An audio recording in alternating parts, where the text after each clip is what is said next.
Hai teman pemilih, apa kabar hari ini? Semoga selalu dalam keadaan sehat ya.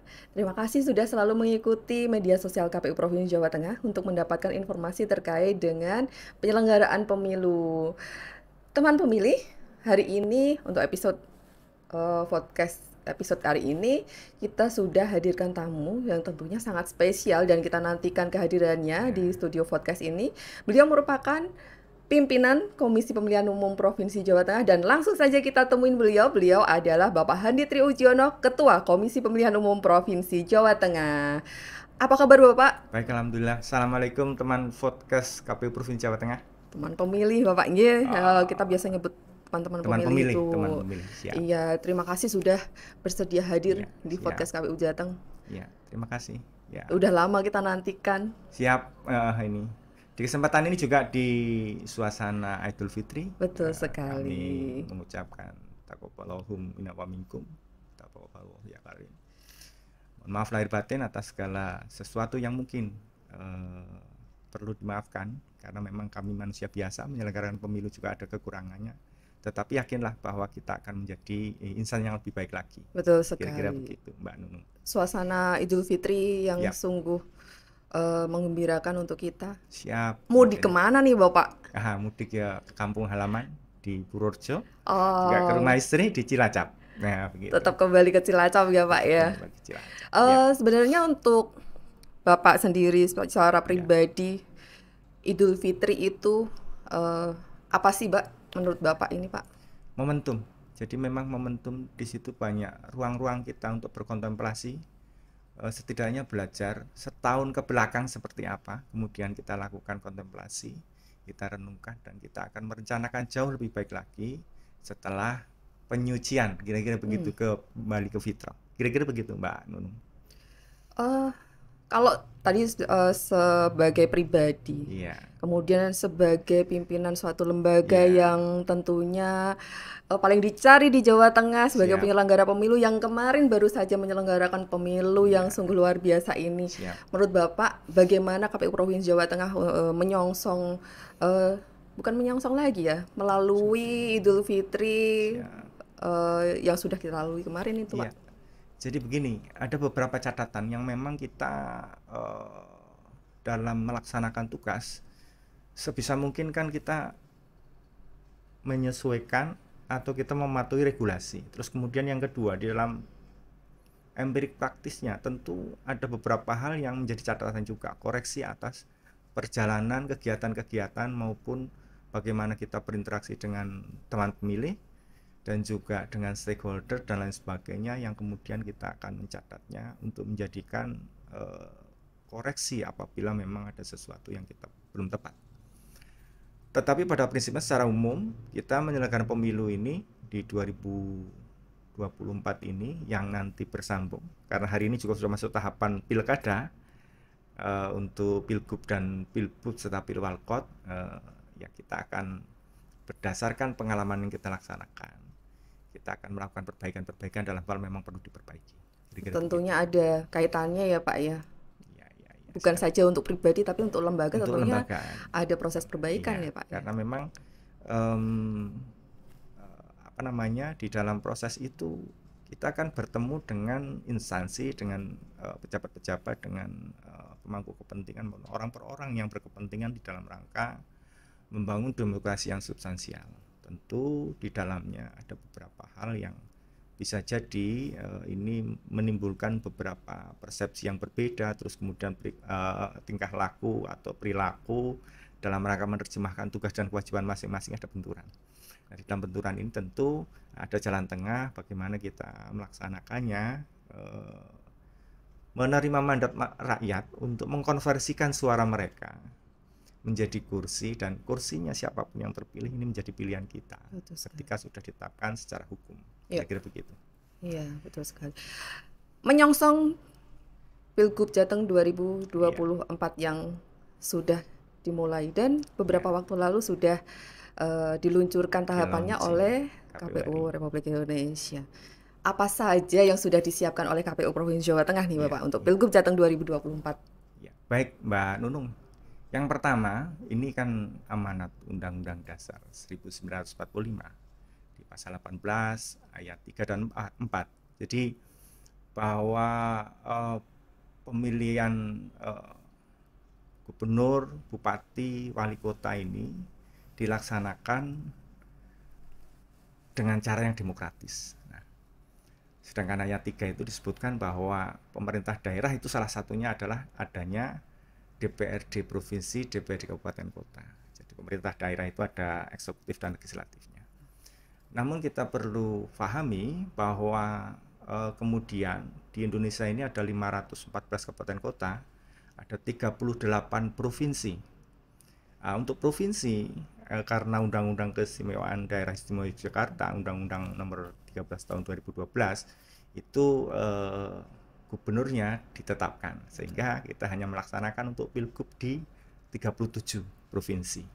Kemudian sesuai dengan Undang-Undang Pemerintah Daerah khusus Ibu Kota Jakarta, itu di Jakarta itu ada 4 kota administratif dan 1 kabupaten administratif yang tidak menyelenggarakan pilkada karena juga tidak ada DPRD kabupaten kota, sehingga 514 dikurangi 5 jadi 509 kabupaten kota di Indonesia yang nanti serentak akan melaksanakan pilkada di tanggal 27 November 2024, termasuk Provinsi Jawa Tengah, termasuk 35 kabupaten kota di Jawa Tengah. Nah, pelaksanaannya serentak di tanggal 27 November. Untuk itu kita sudah mempersiapkan segala sesuatunya, termasuk perencanaan.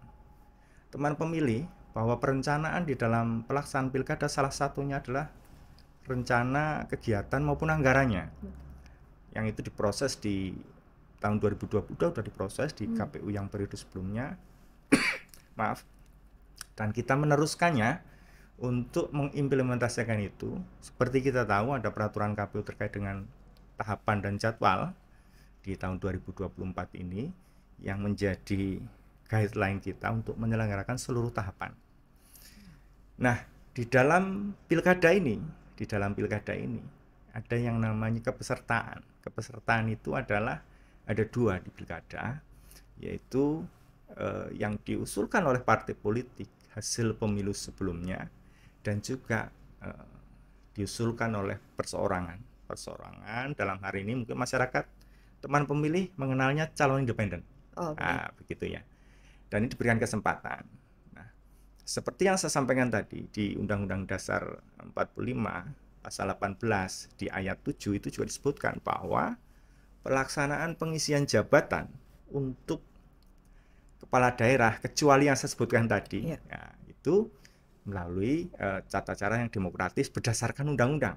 Nah, undang-undang yang kita gunakan saat ini adalah Undang-Undang 10 tahun 2016 beserta perubahannya, karena kita ada pandemi waktu itu, kita ada Perpu, kemudian ditetapkan undang-undang perubahan karena COVID gitu ya. Nah, ada syarat bahwa peserta pemilihan untuk pilkada gubernur dan bupati serta wali kota yang pertama diusulkan oleh partai politik hasil pemilu sebelumnya yang hari ini belum kita tetapkan. Betul. Kursinya sedang proses ya Pak? Ada proses Mbak Nunung. Jadi setelah kita nanti akan menetapkan hasil pemilunya terkait perolehan kursi, kemudian kita memberikan kesempatan kepada partai politik sesuai dengan ketentuan pasal 40 Undang-Undang 10 2016 itu diusulkan oleh partai politik atau gabungan partai politik dengan minimum 20% kursi atau 25% suara hasil pemilu sebelumnya, dalam hal ini adalah pemilu 2024 ini.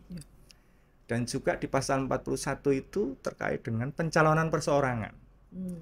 Pencalonan perseorangan ini adalah didukung oleh masyarakat dengan cara menyampaikan surat dukungan yang sudah diatur oleh peraturan KPU dengan jumlah tertentu.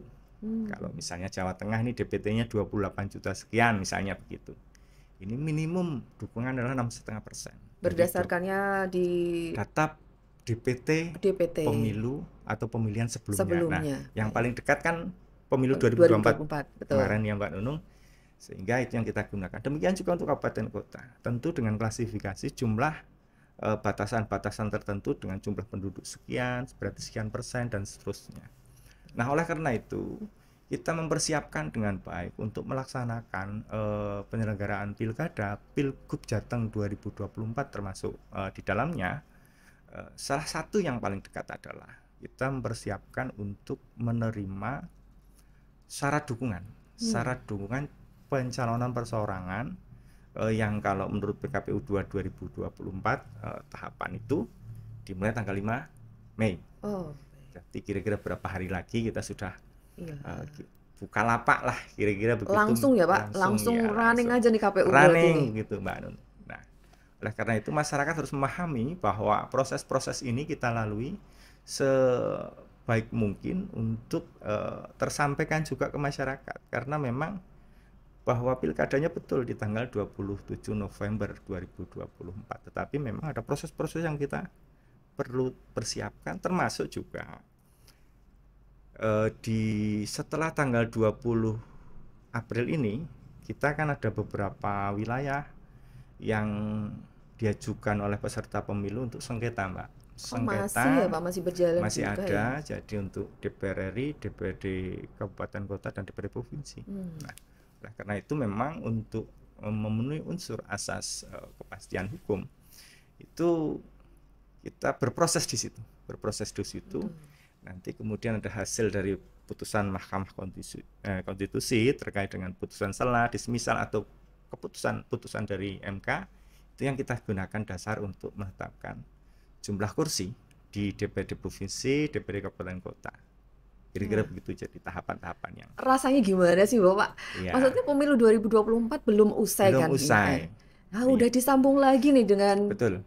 Pilgub Jateng 2024 yang sudah jalan berbarengan begitu. Gimana sih rasanya jadi ketua KPU Provinsi Jawa Tengah begitu? Jadi memang yang paling penting adalah bahwa organisasi kita ini organisasi besar. Betul.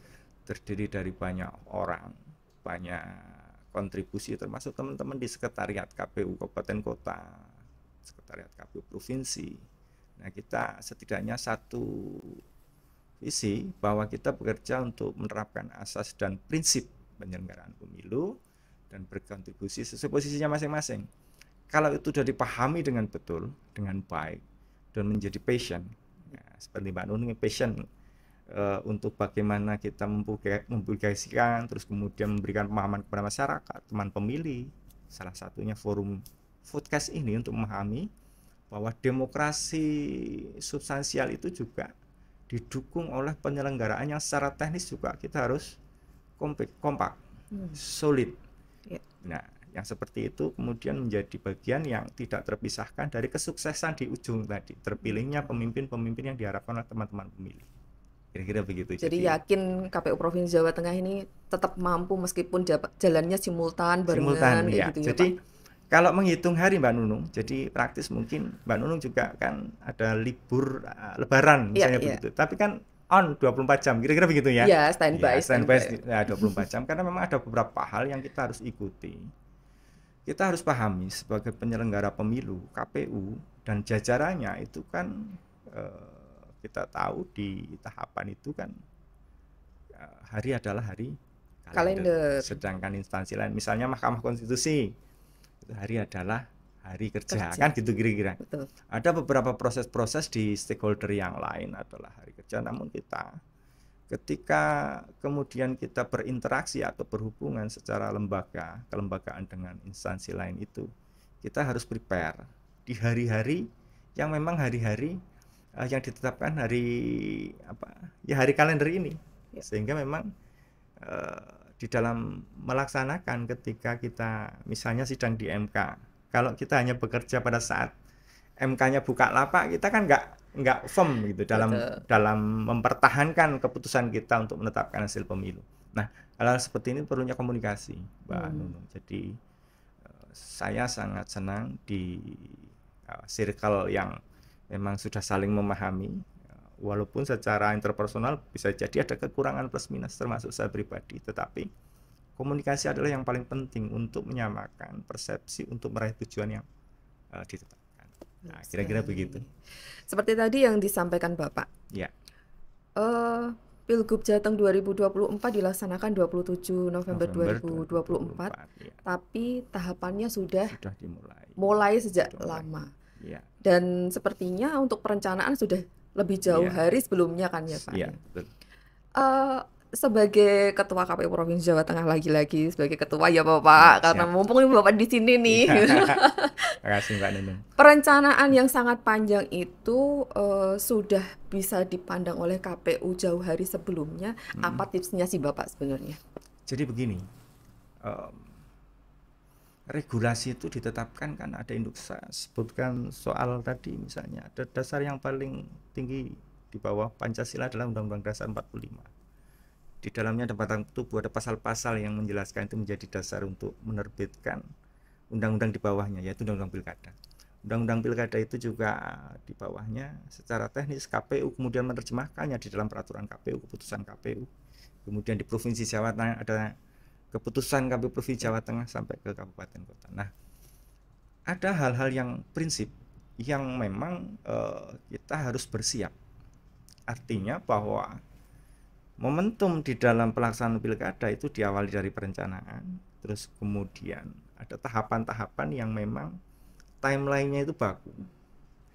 Ketika sudah ditetapkan hari dan tanggal pemungutan suara adalah tanggal 27 November misalnya, di undang-undang itu kan berbunyi sekian bulan sebelum hari dan tanggal pemungutan kita harus sudah menerima pendaftaran. Misalnya kalau tanggal pemungutannya 27 November, kita tarik bulannya berarti 27 Agustus kita sudah membuka pendaftaran. Nah, yang seperti itu kita membuka kembali terhadap teknis pelaksanaan di Pilkada 2020, Pilkada serentak 2017, 2015, bahkan jauh sebelum itu.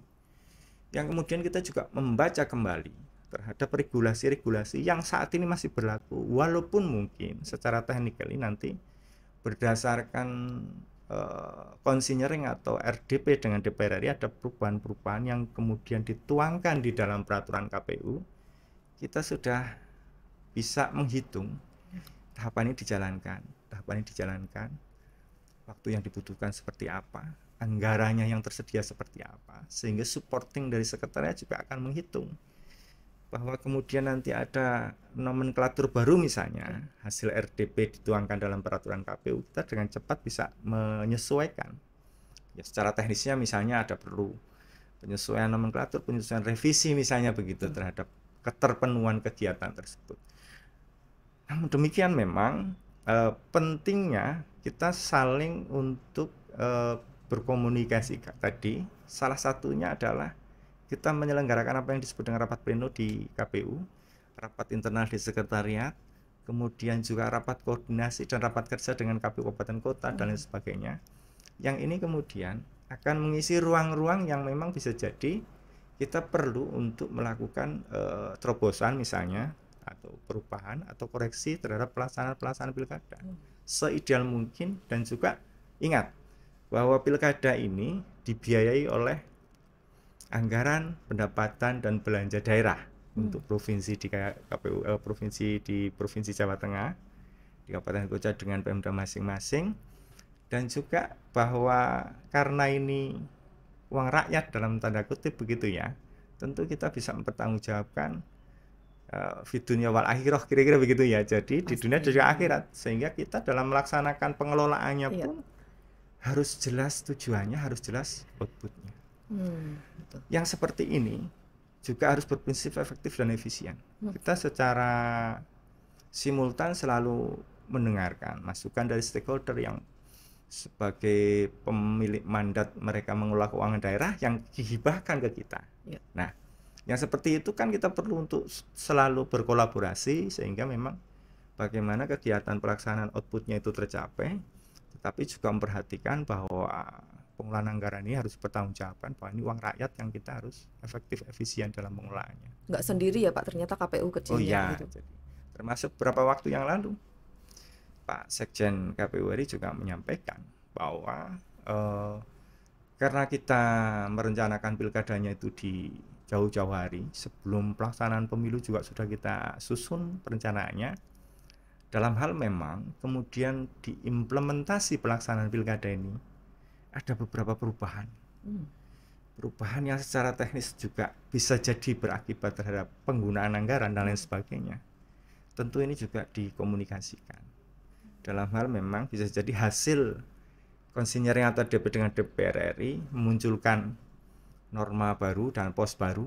Tentu kita juga dengan anggaran yang ada, pengelolaan yang efektif dan efisien, kita komunikasikan juga dengan TAPD masing-masing provinsi maupun masing-masing kabupaten kota, supaya jangan sampai kemudian di RAB-nya nggak ada nih, tetapi karena nggak tersedia dan seterusnya, tetapi juga ada di RAB ada tapi tidak bisa terlaksanakan karena memang ada beberapa yang norma itu hilang atau disederhanakan atau dimodifikasi oleh ketentuan yang lebih tinggi, yaitu peraturan KPU.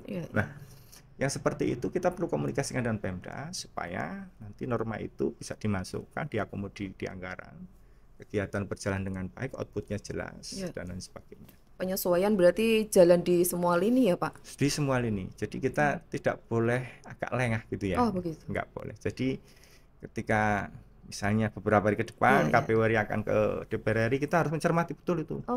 Jadi kalau ada masukan dari Komisi 2 DPR RI terkait dengan teknis pelaksanaan pilkada misalnya, yang kemudian impact-nya adalah terhadap bagaimana kita secara teknis melaksanakan kegiatan dan juga bisa jadi di anggaran, kita juga harus sesuaikan. Kira-kira begitu Mbak Nun. Ternyata sangat panjang prosesnya, kompleks prosesnya, tapi selesai dong oleh KPU. Iya, jadi itu juga penting lagi untuk teman pemilih bahwa KPU itu bermetamorfosa menjadi sebuah lembaga yang saya pikir lebih terbuka, lebih transparan, dan juga kira-kira itu dapur kita diulik-ulik juga nggak ada persoalan. Nah, hari ini ada kesempatan bertemu dengan teman pemilih, kira-kira behind the screen-nya begitu. Jadi kalau kita yang lihat ini, ada tahapan pencalonan, kampanye, laporan dana kampanye, pemungutan, itu kan yang nampak tetapi di balik itu kita ada pengolahan yang kita harus cermat. Karena kita juga diambil sumpah janji, termasuk Mbak Nunung dalam hal untuk bekerja dengan sebaik-baiknya dan seluruhnya, kira-kira begitu ya. Kita berharap tidak hanya menjadi slogan saja. Kira-kira begitu Mbak. Tetap ada prosesnya terbuka, bisa diikuti oleh. Bisa dikoreksi juga. Oh bisa ya Pak ya. Ada kesempatan juga teman pemilih mengkoreksi. Termasuk kita kan ada kanal juga untuk lapor ya. Untuk lapor itu yang dikelola oleh teman-teman di publikasi ini kan juga salah satunya juga memberikan feedback ke kita. Misalnya juga ke hal-hal yang memang ada penilaiannya secara umum. Secara umum mungkin ada yang perlu ditambahi, ada yang perlu KPU ini untuk daerah partisipasi rendah, terus kemudian kok kira-kira ada beberapa metode yang kekinian untuk mempublikasikan dan lain sebagainya, itu kan kita juga perlu untuk mendapatkan masukan, termasuk netizen. Penting ya Pak, penting sekali. Meskipun agak panas itu. Ya, bagian dari dinamika. Kita mendapat amanah jabatan, tentu kita harus siap. Begitulah. Kira-kira siap. Ya, walaupun kadang-kadang stylenya kan macam-macam. Netizen itu kan ya ada yang nyinyir, ada yang konstruktif, ada yang sinis dan seterusnya, itu menjadi bagian dinamika. Tapi tetap baik ya Pak, baik untuk KPU, baik untuk perkembangan demokrasi di Indonesia. Tetap butuh ya ini netizen ini. Tetap butuh. Kita ini menjadi kuat karena terpaan. Kira-kira begitu ya, terpaan. Jadi hal-hal yang mungkin dianggap tidak, tetapi itu menjadi bagian koreksi. Dan kita harus selalu membuka diri. Ini kita tidak zaman seperti dulu semua orang bisa menilai. Tentu memang kita juga dalam bekerja, termasuk kita semua ini di KPU kan terikat juga dengan peraturan DKPP nomor 2 tahun 2017 tentang pedoman perilaku dan kode etik bagi penyelenggara pemilu. Ini juga mendrive kita untuk setidaknya menjadi ideal melaksanakan penyelenggaraan pemilu sesuai dengan asas dan prinsip penyelenggaraan pemilu. Bapak, teman pemilih yang pengen berpartisipasi untuk Pilgub Jateng 2024 ini nanti, kira-kira apa yang bisa dilakukan oleh teman pemilih Bapak? Jadi yang pertama dipastikan adalah, karena KPU itu kan melayani dua, yang pertama adalah peserta pemilu, yang kedua adalah pemilih. Yang pertama peserta pemilu melayaninya adalah dengan cara tadi. Kalau saya sampaikan di awal, kita akan membuka pendaftaran calon perseorangan di tanggal 5 misalnya begitu. Kemudian untuk pendaftaran calon pilgub dan pilbub serta pilwalkot nanti di tanggal 27 Agustus. Itu adalah layanan kita kepada peserta pemilu. Nah, sedangkan untuk layanan kepada pemilih adalah mendapatkan haknya untuk terdaftar sebagai pemilih.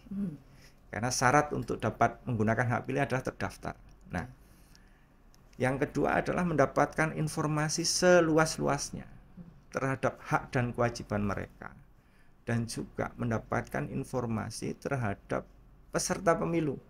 Jadi kira-kira kalau ingin mendapatkan pencerahan terhadap siapa yang akan dipilih sebagai peserta pemilu pilihan yang kemudian akan didukung pada tanggal 27 November itu, dapat diakses melalui informasi yang kita sampaikan. Nah, jadi ada informasi pencalonan, terus yang bisa diakses oleh publik, termasuk kemudian memberikan masukan.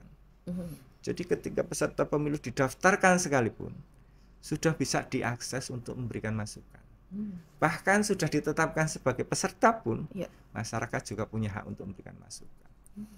Baik secara formilnya melalui metode masukan dan tanggapan masyarakat, kanal-kanal tertentu yang kita akan klarifikasi kebenarannya sepanjang memenuhi syarat administratif, dapat dipertanggungjawabkan masukan-masukan itu. Ini beda ya kalau ada yang komen, oh ini begitu hanya sekedar masukan yang tidak ada sanadnya, tidak ada dasar-dasar tertulisnya, atau bahkan anonimus, tentu tidak dilayani secara formilnya, kira-kira begitu. Nah, yang seperti ini juga diberikan kesempatan seluas-luasnya supaya proses itu tidak hanya pada saat mencoblos, tetapi juga di saat proses di pencalonan, di pendaftaran daftar pemilih. Dan juga teman-teman pemilih ini juga dapat berpartisipasi sebagai menjadi bagian penyelenggara pemilu. Oh, betul. Ya. Nah, karena kita ada tahapan nanti di penting itu, Pak. Penting sekali. Iya. Jadi bagaimana kita mengelola. Jadi kira-kira kalau netizen atau teman pemilih yang penasaran nih teknis kepemiluan itu seperti apa, di level yang paling signifikan berkontribusi misalnya dari bawah, pantarlih untuk mencocokkan data calon pemilih yang nanti akan diproses menjadi daftar pemilih, sampai kemudian nanti menjadi petugas KPPS, PPS ataupun PPK di Pilgub maupun Pilbub Pilwalkot 2024. Apalagi ini ya Pak, nanti kita akan publikasikan kayaknya KPU. Iya, jadi ini sebagai upaya partisipasi tidak hanya menggunakan hak pilih di TPS, tetapi juga bisa terlibat langsung sebagai penyelenggara.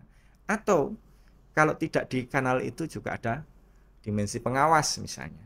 Atau juga ada kita ada ketentuan terkait dengan partisipasi publik, termasuk di lembaga survei, termasuk di pemantau pemilu yang kita sudah umumkan untuk pemantau pemilu pendaftarannya ya beberapa waktu yang lalu.